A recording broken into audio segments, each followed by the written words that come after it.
아프리카의 선교사인 리처드 목사는 토인들에게 누가복음을 가르치기 시작한 일이 있었습니다. 그래서 매일 10절씩, 아직 그때 그들에게 성경이 없는 때라 10절씩 번역을 해주고, 그리고 그 말씀을 강해하면서 전하게 되었습니다. 그런데 이제 누가복음 6장 30절에 있는 그 말씀이 강해되어지는 때가 되었어요. 목사님은 좀 고민을 했어요. 왜? 그 말씀은 이런 말씀이에요. 내게 구하는 자에게 주며 내 것을 가져가는 자에게 다시 달라지 말며라는 말씀이에요. 왜 고민을 했겠어요? 이 말씀을 강해하고 가르쳐주면 이 토인들이 그 말씀의 은혜를 받고 자기들 가진 것을 다른 사람들에게 주고 꾸고자 하는 것에 대하여 구워준 뒤에 받을 생각을 안 하는 이 은혜를 받았으면 좋겠는데, 그들과 함께 지내오는 동안 그들을 파악해 볼 때 그게 아니라는 거예요. 늘 이 선교사의 물품에 욕심을 내는 그들이 아마 이 말씀을 강해하면, 그러면 그 순간부터 선교사의 소유를 다 달라고, 이것도 주세요, 저것도 주세요, 이 사람이 저거 받아가면 이 사람은 그거 받아가고, 그럴 생각으로 아마 달겨들 거다 하는 생각을 하게 되었어요. 그래서 그 말씀을 빼고 그리고 다른 말씀들을 강의하게 되었습니다. 그러나 그것이 아무래도 마음에 걸렸습니다. 그럴 수밖에 없죠. 선교사도 목사인데 그럴 수밖에 없는 거예요. 그래서 마침내 순종하는 마음으로 그것을 번역하여 가르치게 됩니다. 말씀 사역이라는 건 그런 거예요. 시키는 대로 해야 되는 거예요. 이 말씀은 이 사람한테 걸리니 제쳐놓고, 저 말씀은 저 사람한테 걸리니 제쳐놓고, 이 말씀은 이래서 전하지 못하고 저 말씀은 저래서 전하지 못하면 사실은 이 강단에서 한마디도 할 말씀이 없는 거예요. 그렇잖아요. 어떤 말씀이고 어느 한 사람에게는 반드시 걸리게 되어 있는 거거든요. 그럼에도 불구하고 말씀의 사역은 그 말씀을 전하라는 대로 순종해요 전하는 거예요. 그래서 이 목사님도 그 말씀을 번역하여 가르쳤어요. 아니나 다를까 이 토인들이 그날부터 선교사의 물건과 소유를 달라고 하기 시작합니다. 또 그 말씀을 강해하여 전할 때는 이 선교사의 마음 가운데도 뭘 달라 하든지 내가 다 주겠다 하는 마음의 준비가 되어 있었기 때문에 역시 이 토인들이 원하는 그 모든 것들을 이 선교사님이 다 내어주었어요. 거의 빈털터리가 될 정도로 그들이 원하고 바랄 때마다 한마디도 토를 달지 않고 다 내어주었습니다. 그랬더니 놀라운 일이 벌어지더라는 거예요. 그들이 정말 그 물건이 탐나고 그 물건이 갖고 싶어서 달라 한 것이 아니라 이 선교사님을 시험해 보았던 모양입니다. 그래서 가져가 가지고는 그것을 쓴 것이 아니다 집에다 잘 두었는데, 이거 달라 해도 주고 저거 달라 해도 주고 요거 달라 해도 주고 그것 달라 해도 주고 그저 달라는 대로 다 주는 이 선교사의 모습을 보면서 그들이 다 감동이 되더라는 거예요. 그래서 이분은 정말 하나님의 사람이구나 하는 사실을 깨닫고 그 받았던 것을 도로 다 가져다 둘 뿐 아니라 그 선교사의 살아가는 모든 선교사역의 여정 중에 필요로 하는 모든 것들을 알아서 다 채워주는 놀라운 역사를 이루게 되었다라고 하는 거예요. 사랑하는 여러분, 하나님의 말씀에 대한 순종은 언제나 생각과는 달리 이렇듯 복된 역사를 우리 가운데 안겨주는 줄로 믿습니다. 이래서 못하고 저래서 안 하고 그래서 내팽개친 말씀 때문에 우리가 복을 누리지 못하는 거지. 이래도 하고 저래도 하고 그저 내게 주신 말씀이라 믿으며 행하게 될 때, 아니 그 결과를 물을 것도 없이 그냥 순종하게 되어질 때 우리도 하늘의 복과 은혜를 반드시 누리게 되어진다는 거예요. 하나님께서 우리 인간에게 처음 주신 법이 뭐냐? 바로 순종하는 법이에요. 창세기부터 여러분 읽어보셔요. 동산 중앙에 있는 나무의 실과를 절대 먹지 말라. 뭘 보려 하시는 거예요? 순종을 보려 하시는 거예요. 첫사람 아담부터 시작해서 하나님은 순종의 법을 말씀하고 있다는 거예요. 이는 순수하고 단순한 계명으로서 복종하는 것이 하늘의 은총을 받는 길이므로 여기에는 의문을 제기하거나 쟁론할 여지가 없는 거예요. 마음 안에 조금이라도 의심을 품거나 그걸 누군가와 품은 의심을 나누기 시작하면 그러면 하와가 되는 거고 그러면 아담이 되는 거예요. 그러면 그 마음에 생각하는 것이 항상 악한 것이 되는 그 노아의 홍수 심판을 받을 수밖에 없는 인생들이 되고 마는 거예요. 여러분, 모든 죄는 자기 주장과 자기 고집에서 나오는 겁니다. 우리가 죄짓지 않는 건강한 경건한 신앙생활을 하는 가장 좋은 비결은 뭐냐? 자기 생각, 자기 주장, 자기 고집을 버리는 거예요. 그리고 순종하는 데서 모든 신앙의 미덕이 자라나게 되는 거예요. 우리가 오랜 동안 신앙생활해도 믿음이 자라지 않는 데는 가장 큰 이유는 다른 데 있지 않아요. 순종이 없다는 거죠. 그런즉 너희는 하나님께 순복할지어다. 마귀를 대적하라. 그리하면 너희를 피하리라. 야고보서 4장 7절의 말씀이에요. 순복하는 것이 마귀를 피하는 비결이라는 거예요. 반대로 순복하지 않는 것이 마귀와 친해지는 거예요. 그 다음 8절에 가서 보면 뭐라고 그래요? 하나님께 순복하는 그것이 하나님과 가까워지는 길이다. 결국 하나님께 순종하고 하나님과 가까워지겠느냐? 아니면 하나님께 불순종하고 마귀와 가까워지겠느냐? 저와 여러분의 신앙 인생은 늘 그 둘 중에 하나를 택하며 사는 거예요. 사람들은 대체로 자기 입장에 서서 남을 보고 평가합니다. 그러므로 여기에 편견이나 오해가 야기되어질 때가 많아요. 이 다양한 계층의 사람들 앞에 설교하는 사역도 그래서 힘이 든 거예요. 왜? 자기 입장에서 말씀을 보거든요. 말씀은 내 입장에서 보는 게 아니에요. 하나님 입장에서 지금 뭘 말씀하시는가? 그걸 보고 들으려는 것이 바로 하나님의 말씀이에요. 많은 사람들이 하나님에 대해서조차 왜? 라고 하는 질문을 끊임없이 던집니다. 이건 역시도 사람의 입장에 서서 하나님을 이해하려는 자세이기에 바른 기독교 신앙을 가진 자로서는 지향해야 할 태도가 아닐 수 없어요. 여러분, 예수님은 예수님의 방식대로 하나님을 설명해 주십니다. 예수님의 방식이 뭐예요? 그것은 바로 비유라고 하는 거예요. 예수님은 비유를 통해 많은 말씀을 해주셨어요. 그 중에서도 하나님에 대해 말씀하고 천국에 대해 말씀할 때 비유를 들어 말씀하셔요. 오늘도 바로 그 비유를 들어서 말씀합니다. 오늘 본문의 비유를 보면 포도원 주인이 길거리에 나가서 품꾼을 불러서 싹을 약속하고 그 포도원에서 일하게 합니다. 그것도 다양한 시간마다 나가서 계속해서 일꾼을 불러요. 우리가 읽은 3절에서는 제3시, 여러분 3절부터 해서 시간이 계속 나와요. 6절까지 시간이 4번 나오는데, 여러분 신약 성경의 시간에는 우리 시간에 맞춰서 이해하려면 몇 시간을 더해야 된다고 그랬어요? 알면서도 말 안 하는 건가? 또 잊어버렸나? 몇 시간을 더하면 된다고 그랬어요? 틀리면 망신당할까 봐. 6시간이라고 그랬지? 6시간. 3절에서 제3시라고 그러면 몇 시예요? 이것도 못하는구나. 3 더하기 6은 몇? 9시예요. 9시. 오전 9시가 되는 거예요.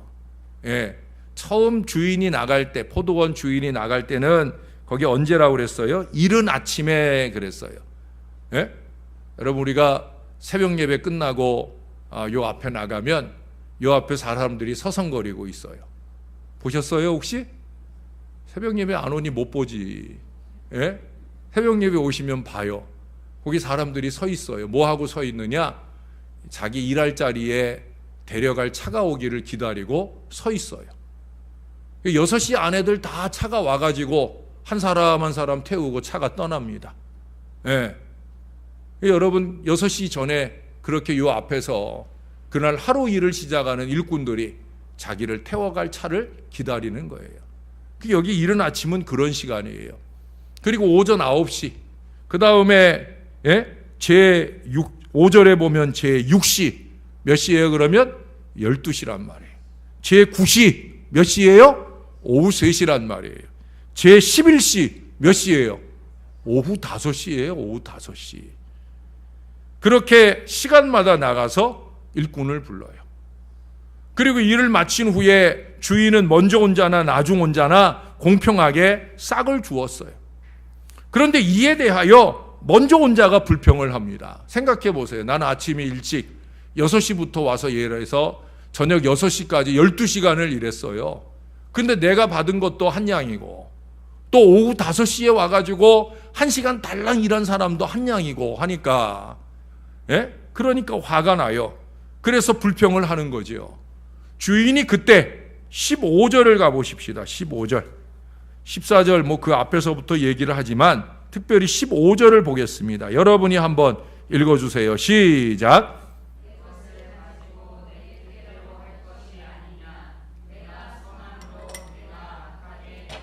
아멘. 내 것을 가지고 내 뜻대로 할 것이 아니냐라고 말하고 있어요. 이 비유의 핵심적인 표현이 이겁니다. 내 뜻대로. 오늘 설교 제목은 주의 뜻대로예요. 우리의 관점에서 보면 주의 뜻대로, 주님의 관점에서 보면 내 뜻대로. 예수님은 이 비유를 통해서 하나님의 절대적 주권에 대해서 오늘 설명해 주고 계시는 거예요. 예수님은 포도원 주인의 입을 통하여 당신의 뜻을 말씀하고 계셔요. 내 것으로 내 뜻대로 할 것이 아니냐. 이것이 우리 예수님의 선언입니다. 지난 월삭 세청 무릎 때였던 것 같아요. 로마서 8장 28절을 그날 설교의 말미에 우리가 함께 상고를 했었습니다. 우리가 좋아하는 말씀 아닙니까? 기대하는 말씀 아닙니까? 그게 뭐예요? 모든 것이 합력하여 선을 이루느니라. 우리가 다 좋아하고 우리가 다 그렇게 되어지길 원하잖아요. 우리가 잘하는 일이나 못하는 일이나 그런 걸 다 합쳐서 하나님이 완벽한 선을 이루어 주실 거라 하는 그런 기대를 우리가 하잖아요. 그런데 여러분, 우리가 그 말씀에 보면 아주 중요한 근거가 있어요. 원칙이 있단 말이에요. 무조건 모든 것들을 다 뭉쳐서 다 합력하여 선을 만들어내시는 그런 얼토당토한 하나님은 절대 아니라는 거예요. 그 앞에 근거로 적고 있는 내용이 뭐예요? 그의 뜻대로 부르심이잖아요. 그의 뜻대로 부르신 자들에게 그러는 거예요. 그의 뜻대로 부르심, 그것에 근거하는 거예요. 그의 뜻대로 부르시고 그의 뜻대로 쓰시는 거죠. 그러면서 모든 것이 합력하여 선을 베풀어 주시는 위대한 역사를 펼쳐 가신다라고 하는 거예요. 범사가 그의 뜻대로 이루어지는 것이기 때문에 그렇습니다. 그보다 더 중요한 건 뭐예요? 그 뜻이 선이잖아요. 그렇잖아요, 여러분. 아버지의 뜻이 선이에요? 내 뜻이 선이에요? 아버지의 뜻이죠. 내 뜻은 내 관점에서 생각을 해요. 어리석게도 나의 이기적 관점에서, 내가 생각하는 관점에서, 때로는 좋은 머리로 생각하면 좋겠는데 참 단순 무식한 머리로 어리석게 생각하는 그것, 보편이 아니고 자기 주관적으로 생각하는 그것으로 자기의 뜻을 품고 그 뜻이 선으로 착각을 할 때가 얼마나 많아요. 근데 최선은 뭐예요? 아버지의 뜻이 최선이죠. 이 하나님의 말씀이 최선이란 말이에요. 그러니 그의 뜻대로 합력하여 선을 이루는 것이 너무 당연하다라고 하는 거예요. 그러니 우리가 그 하나님의 것을 내 것이냐 이러쿵저러쿵 따지고 할 일이 아니라 그의 뜻이 나와 우리를 향해 선한 역사로 펼쳐지실 수 있기를 바라는 겸손한 최선을 다할 수 있어야 된다는 거예요. 지난주에도 진실로, 신실로, 성실로 해야 되는 이유가 바로 거기에 있는 거예요. 자, 그러면 오늘 본문 속에 나타나는 그 주인의 뜻, 우리 하나님의 뜻을 한번 살펴보겠습니다.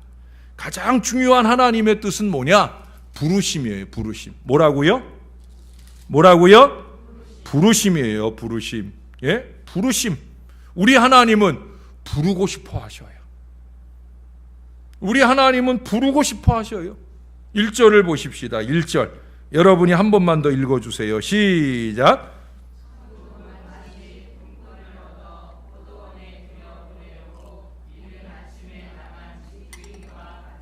아멘. 포도원을 천국이라 비유해 볼 때 하나님은 그렇게 천국에 들여보낼 사람들을 부르시기 원하신다는 거예요. 주인 되신 하나님은 품꾼을 찾아 부르십니다. 하나님은 주인으로서 우리를 당신의 자녀로, 당신의 일꾼으로 부르시기를 늘 원하신다는 거예요. 그 이하의 부르심을 보면 사실은 일을 시켜 먹기 위해서가 아니라 살 길을 주시기 위해서 부르시는 걸 볼 수가 있어요. 아까도 우리가 시간을 확인했잖아요.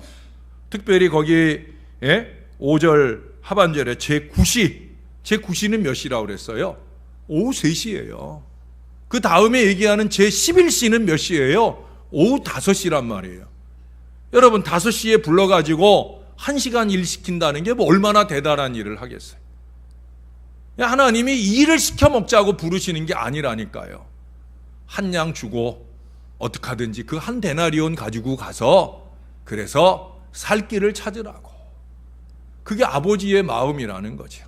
우리를 부르심이 우리를 써먹고 이용하고 그래서 내팽개치기 위함이 아니라 우리에게 영원한 천국에 살 길을 열어주기 위하여 부르시는 줄로 믿습니다. 살 길만 주시는 게 아니잖아요. 여기 보니까 이 주인이 품꾼과 싹을 약속하셔요. 이번 주일에도 약속과 소망이라는 주제의 말씀을 듣게 되는데 하나님은 끊임없이 약속을 주십니다.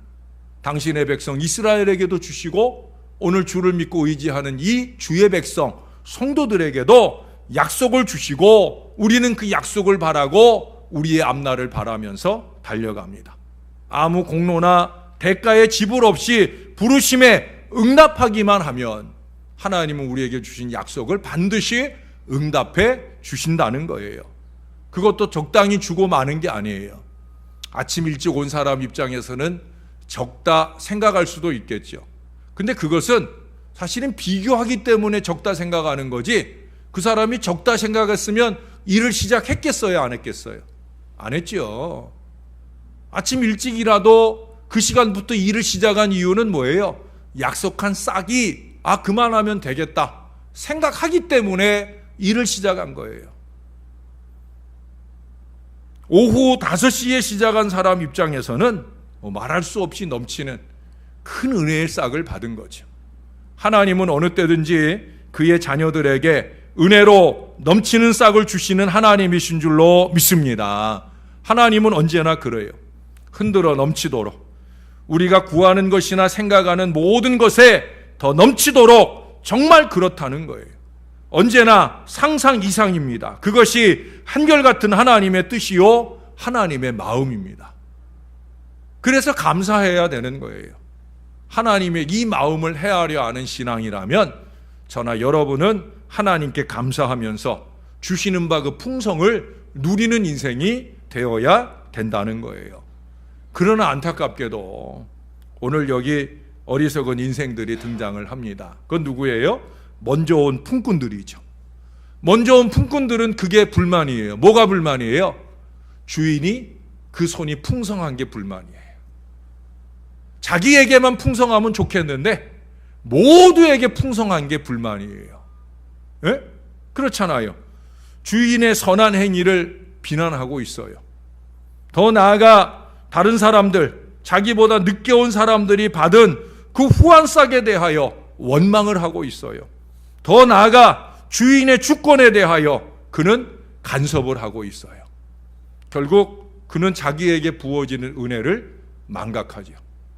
6시에 일을 시작할 때 일감을 주신 것에 대하여 감사하고, 여러분 요즘에 저기 신정 사거리 거기에 아침 일찍 여기에서 기다리는 사람들은 그래도 차가 오면 자기가 차 타고만 가면 일할 자리가 보장되어 있는 사람들이에요. 이 사람들은 그래도 복 있는 사람들이에요. 저 예? 불 피워놓고 추운 겨울에 예?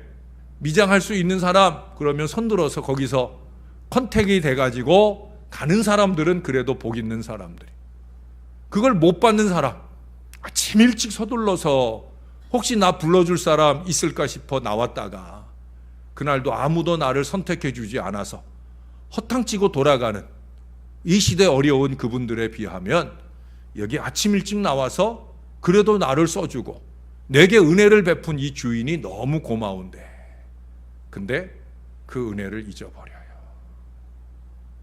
이유는 어디에 있겠습니까? 자기들에게 약속한 걸 덜 받았기 때문이 아니잖아요. 그럼 뭐예요? 비교하기 때문에 그런 거예요. 언제나 이게 문제입니다. 다른 사람과 비교해서 더 누리면 우쭐거려요. 다른 사람과 비교해서 덜 누리면 불평하고 원망합니다. 여러분, 비교하면 절대 감사가 없어요. 예? 비교하면 내가 양 옆에 있는 사람들을 기웃거리는 순간 우리는 이분에게 대한 감사를 상실한다니까요. 이분에게 집중하고 이분이 나에게 주신 은혜에 집중하면 우리는 얼마든지 감사할 수 있어요. 근데 그 감사를 상실하는 이유는 다른 데 있지 않아요. 기웃거린다는 거죠.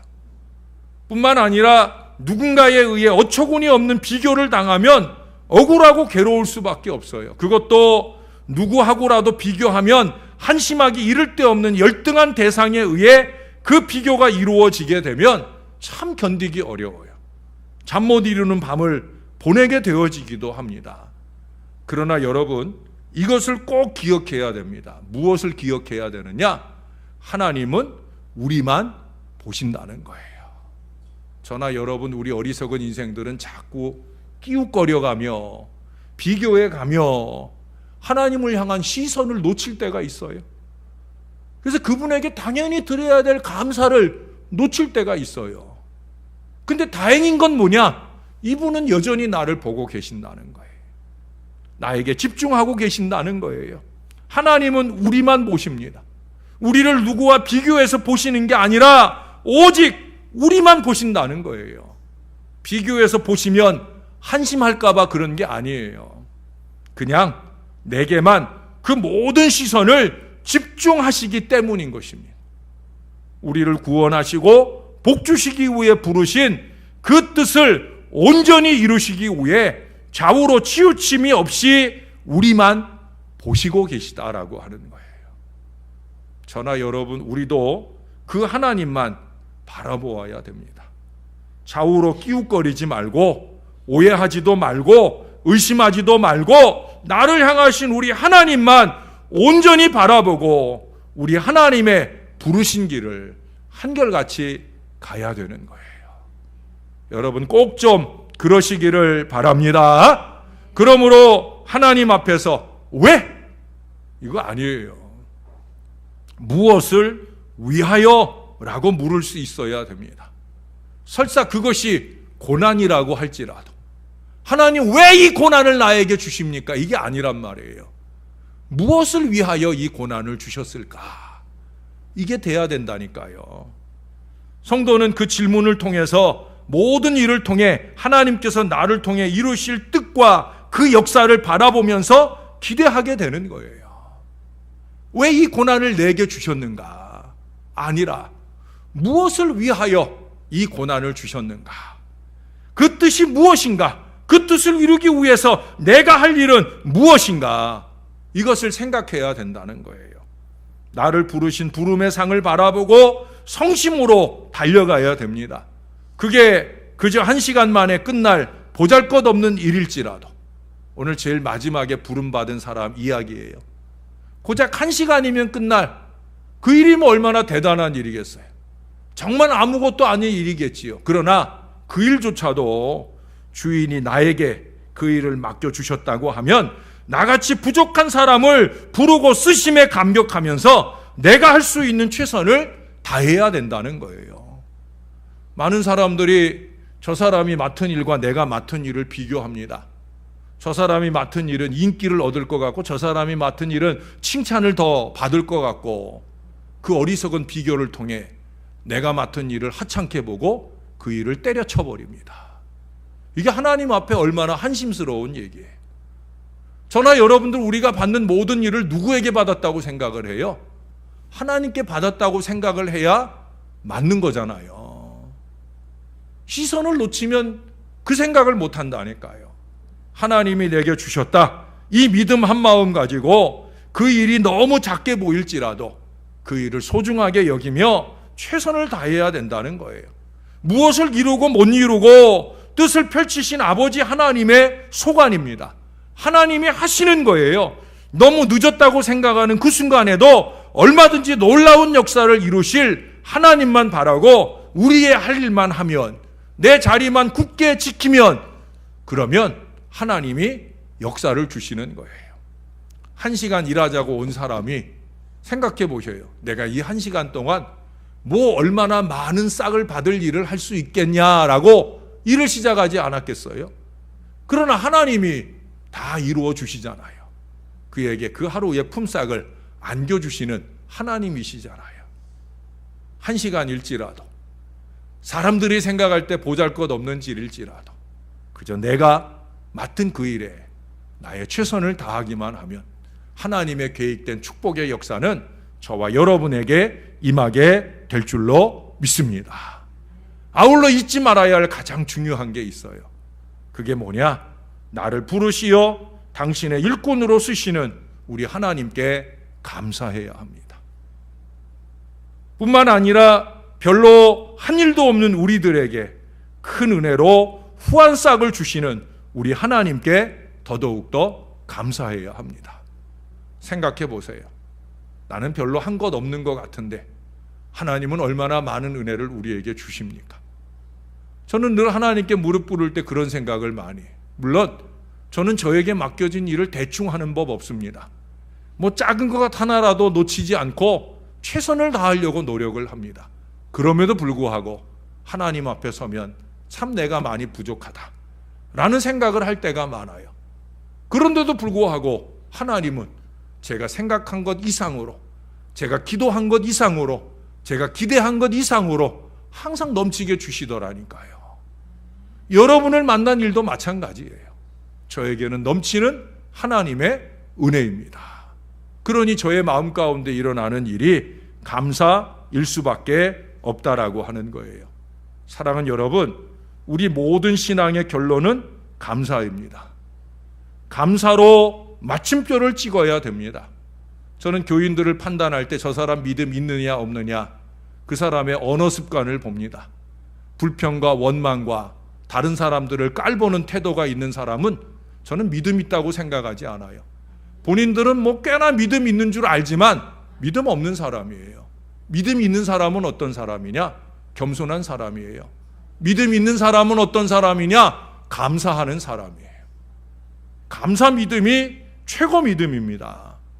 여러분, 불평과 원망으로 내팽개치는 일이 하나님의 일이면 절대 안 됩니다. 세상의 일들도 그렇게 하면 안 되는데 하물며 하나님의 일을 불평과 원망으로 내팽개친다? 이것처럼 어리석은 일이 없는 거예요. 제가 우리 아이들에게 어려서부터 이 아이들 키우면서 자주 하는 말이 있어요. 뭘 것 같아요? 예? 뭐 신앙적으로 목사니까 뭐 거창한 말 하는 거 아니에요. 내가 우리 아이들에게 자주 하는 말이 있어요. 그게 뭐냐면 삐지면 지 손해다. 삐지면 지 손해야 라고 얘기해요. 삐져가지고 밥 안 먹는다 그래요. 우린 밥 안 먹여요. 억지로 먹으라 안 해요. 그럼 삐지고 그날 굶고 자면 누구 손해예요? 지 손해지요. 그 제가 늘 애들한테 얘기해요. 삐지면 지 손해다. 벌써 입이 삐죽삐죽거리기 시작하면 요게 또 삐죽거리고 또 뭔 짓 하겠네 싶으면 제가 얘기해요. 삐지면 네 손해야 라고 얘기를 해요. 이게 오래 그 얘기를 답습하니까 삐죽삐죽하면서 삐지려고 그러다가 참아요. 왜? 삐지면 자기 손해인 걸 경험해 봤거든. 여러 번 경험을 하면서 깨닫는 거예요. 아, 삐지면 나 손해다 라는 생각을 하는 거예요. 여러분, 우리가 무지와 목매로 사람에게 삐진 걸 가지고 하나님의 일을 버리고 하나님의 뜻을 버리는 것만큼 어리석은 일이 어디 있겠어요. 예? 여기 오늘 6시에 와가지고 이렇게 이 일을 하고 품삯을 받은 이 품꾼이 그날 온갖 불평과 원망을 쏟아냈잖아요. 그 다음 날 일하겠어요, 안 하겠어요? 일하겠어요, 안 하겠어요? 그 집에 와서는 적어도 안 할 거 아니에요. 그럼 결국 누구 손해겠어요? 근데 이 주인은 지금 누구를 비유하고 있는 거예요? 하나님을 비유하고 있는 거예요. 하나님이 처음부터 일찍이 오래도록 하나님의 일을 했다고 하는 저나 여러분들을 통해 이 불평과 이 원망을 듣고 또 어리석게 삐져서 하나님의 일을 외면해 버린다고 하면, 그러면 우리에겐 그 다음 미래가 없는 거죠. 저는 저의 목회가 어려움을 만났을 때 삐지지 않으려고 노력했어요. 나를 부르신 하나님이 왜 열심으로 내 나름 목회를 해왔는데 내게 이 어려움을 주실까? 라고 생각하지 않았어요. 하나님이 무엇 때문에 나에게 이 미래를 열어 가시려고 전 그것을 기대하며 기도했어요. 그래서 여러분들을 만난 거예요. 제가 지난 목요일 어제 아침에 설교 끝나고 들어가서 기도하는 중에 하나님이 또 다른 깨달음으로, 야 명준아, 이 얘기도 좀 했어야지 라는 그 얘기를 제가 주일날 설교 원고에 적어놨어요. 다른 거 아니에요. 여러분들이 좀 먼저 듣는다면, 제가 어제 아침에 설교 말미에 로마서 8장 18절 말씀을 인용했어요. 현재의 고난은 장차 나타날 영광과 좋게 비교될 수 없도다. 그게 제가 고통받고 힘들 때 아주 강력하게 붙들고 은혜를 받았던 말씀이에요. 현재의 고난은 장차 나타날 영광과 좋게 비교될 수 없다. 목요일 아침에 하나님이 저에게 주신 첫 번째 깨달음은 그거예요. 여러분들에게 왜 말하지 않았느냐 했던 말씀은 뭐냐? 저에게 있어서 여러분들을 만나게 된 이 영광이, 제가 그 당시 고난받을 때 현재의 고난은 장차 나타날 영광과 비교될 수 없다고 하는 그 영광이 바로 여러분들을 만난 일입니다. 그러나 그걸로 끝은 아닐 거잖아요. 제 모토와 같이 제가 늘 되새김질하는 말이 있다고 그랬죠. 유명한 말이 있다고 그랬죠. 그게 뭐예요? 가장 좋은 것은 아직 오지 않았다. 그것은 로마서 8장 18절의 말씀에 근거한 거예요. 지금도 좋고 지금도 영광스럽지만, 그러나 가장 좋은 하나님의 은혜는 아직 오지 않았어요. 그 은혜의 미래를 바라보기 때문에 저는 오늘 좀 힘들어도, 몇 년 전 그때 좀 힘들어도 저는 그렇다고 하나님께 삐지지 않아요. 하나님의 일을 외면하지 않아요. 목사로 부르신 저의 부름을 향하여 한결같이 달려왔고요. 또 앞으로도 그렇게 달려갈 겁니다. 사랑하는 여러분, 언제나 우리의 마지막은 감사여야 합니다. 여러분이 저의 목회에서 다른 거 다 잊어버려도 그거 하나만 기억해 주세요. 우리 목사님은 항상 기도의 마지막에 감사로 끝나셔. 우리 목사님은 기도의 모든 끝에 감사로 끝나셔. 그러나 저는 기도의 끝만 감사로 끝나길 원하지 않아요. 저는 모든 끝이 감사로 마무리되기를 원합니다. 주의 뜻대로 행하고 주의 뜻대로 이루실 일에 대한 감사의 마음, 무엇보다도 그것이 우리에게 습관이 되어야 할 이유가 있어요. 그것은 우리의 생의 마지막, 우리의 생을 마칠 때 우리가 감사와 찬송으로 마칠 수 있는 인생이 되어야 될 것입니다. 한평생 신앙생활하고 마지막 생을 마치는 때 왜 하나님 나를 더 살게 하지 않느냐고 어리석은 불평과 원망으로 살면, 마무리를 하면 얼마나 비참한 인생이에요. 마지막 그 순간을 만날 때라도 하나님, 한평생 잘 살았습니다. 아버지 은혜로 잘 살았습니다. 참 감사합니다. 이제 이렇게 하나님 의지하고 잘 마치게 하시오니 내가 다시 영원한 천국에서 새로운 출발을 하게 될 줄로 믿사옵고 감사합니다 라고 마무리할 수 있어야 되지요. 모쪼록 저와 여러분이 그 마지막 감사를 향하여 오늘 한 곱이 한 곱이 살아가는 동안에 불평과 원망보다는 감사를 통해 아버지의 뜻을 이루어가는 소망의 백성들 다 되시기를 예수님의 이름으로 간절히 축원합니다. 기도하겠습니다. 주의 뜻대로 하나님 다시 한번 이 주의 말씀을 마음에 새겨봅니다. 나는 과연 주의 뜻대로 살고 있는가? 나의 이기와 고집과 어리석음으로 하나님의 뜻을 어그러뜨리며 살고 있지 않은가? 이리저리 비교하면서 때로는 우쭐거리기도 하고 때로는 스스로 자학하기도 해가면서 불평과 원망 속에 살고 있지는 않은가? 나를 부르신 부름의 상을 향하여 감사와 기쁨으로 한결같은 걸음을 걸어갈 수 있는 저와 이 모든 사람들이 되게 하여 주옵소서. 내가 비록 느지막이 주님께 부름받고 단 한 시간을 쓰임받은 일일지라도 그 일에 부르신 부름에 대하여 감사하면서 영광 올려드리기 위하여 최선을 다하는 믿음의 인생을 살게 하여 주옵소서. 부족한 종도 그런 생각을 할 때가 있었습니다.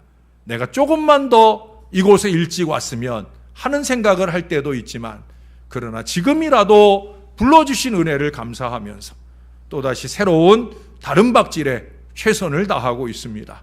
저나 모든 주의 자녀들이 우리의 마침점에 하나님께 대한 감사와 영광이 되기 위하여 오늘 우리의 걸음을 한결같이 걸어가게 하여 주옵소서. 주님께서 우리만 주목하여 바라보시듯 우리도 주님만 바라보고 주님의 말씀만 의지하여 한결같은 미래를 살아가는 저와 이 모든 자녀들 되게 하여 주시옵소서. 예수님의 이름으로 기도합니다. 아멘.